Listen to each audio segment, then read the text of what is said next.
Bom, continuando com a apresentação, o trabalho sobre o livro Os Mensageiros, da turma de Mediunidade, Estudo e Prática de 2026, eu separei alguns trechos também do capítulo 1, chamado Renovação.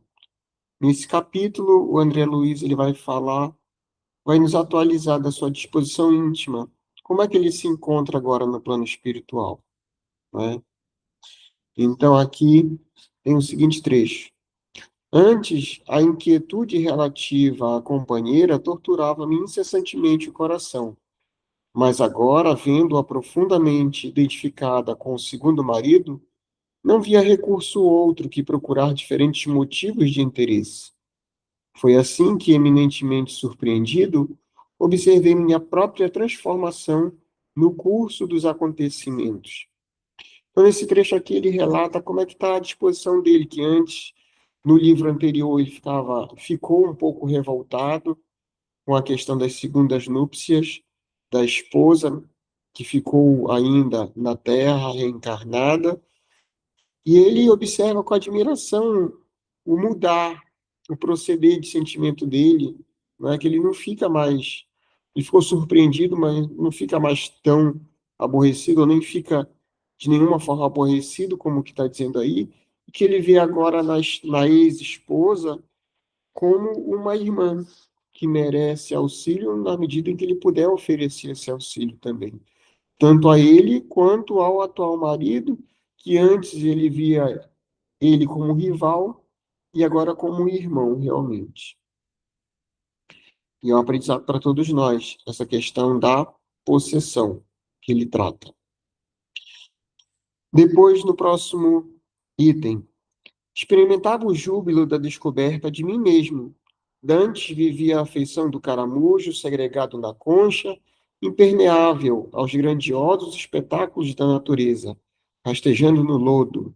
Agora, entretanto, convencia-me de que a dor agira em minha construção mental, à maneira do aluvião pesado, cujos golpes eu não entendera de pronto.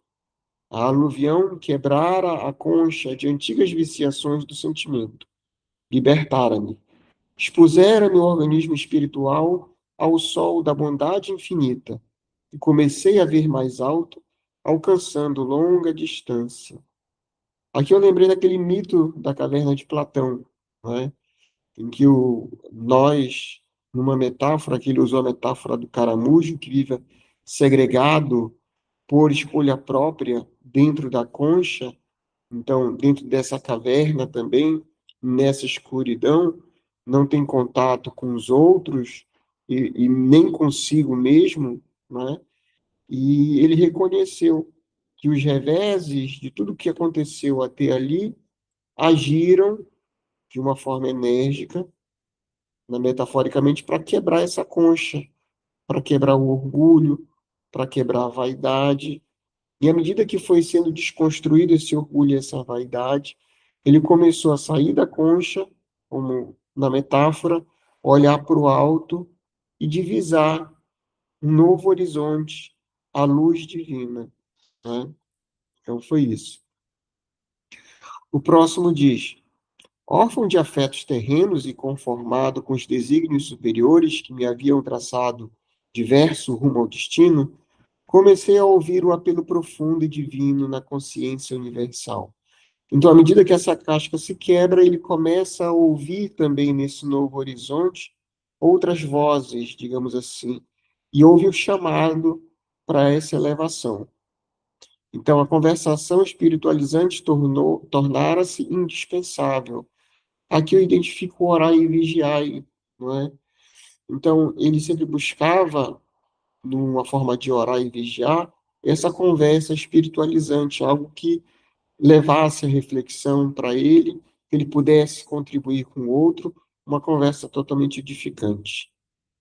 E aqui tem os dizeres da Narcisa, que traduziu, olhou para ele, como só Narcisa é, desde o livro anterior, né, que tem essa visão transcendental de nós mesmos, né, e resume como era que estava o André Luiz no começo dessa lida, dessa uma semana de trabalho, que é o relatório que consubstanciou o livro Os Mensageiros.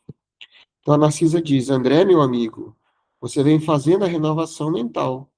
Em tais períodos, extremas dificuldades espirituais nos assaltam o coração. Então, a renovação mental, ela não vem de graça, ela não vem também sem nenhum esforço, né? É isso que ela está dizendo aqui. Lembre-se da meditação no Evangelho de Jesus. Sei que você experimenta intraduzível alegria ao contato da harmonia universal, após o abandono de suas criações caprichosas. Então, ele, ele começa a sentir essa alegria, que é estar dentro, se sentir dentro do amor divino, não é?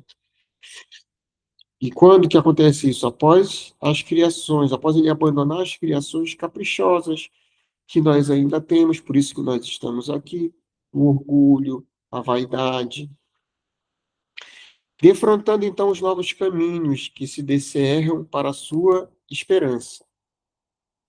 Há espinhos de tédio nas margens das velhas estradas inferiores que você vai deixando para trás. Então, nessa metáfora dessa jornada em que ele colhe essas rosas de júbilo, que é o contato dessas verdades e o sentimento realmente dessas verdades universais, mas ainda também existe alguns espinhos nas laterais dessa estrada que ele está caminhando. Ainda não foi deixado tudo para trás. Seu coração, então, aqui vem o resumo principal. Seu coração, então, é uma taça iluminada aos raios do alvorecer divino. Então, imagina que ele já está pegando essas primeiras luzes do alvorecer divino, e ele já se sente tão feliz, tão em paz, não é? Imagina o que que é esse sol do meio-dia, então. O seu coração é uma taça iluminada aos raios do alvorecer divino. Então, uma taça já é algo mais transparente, é algo mais singelo, mas, porém, vazia dos sentimentos do mundo que a encheram por séculos consecutivos. Então, a Narcisa já consegue identificar ele se despojando dessas viciações do sentimento mundano, né? E já agora esperando essa água viva que ele falou lá atrás também. Então, foram essas as considerações sobre esse capítulo primeiro chamado Renovação. A renovação é a própria renovação dele, como que ele se encontra agora, né? Pegando o livro anterior e agora os mensageiros, ele dá esse panorama de como que ele vai começar essa caminhada nesse novo trabalho, nessa nova, nessa nova, nesse novo desafio que o André Luiz tem, né? Obrigado.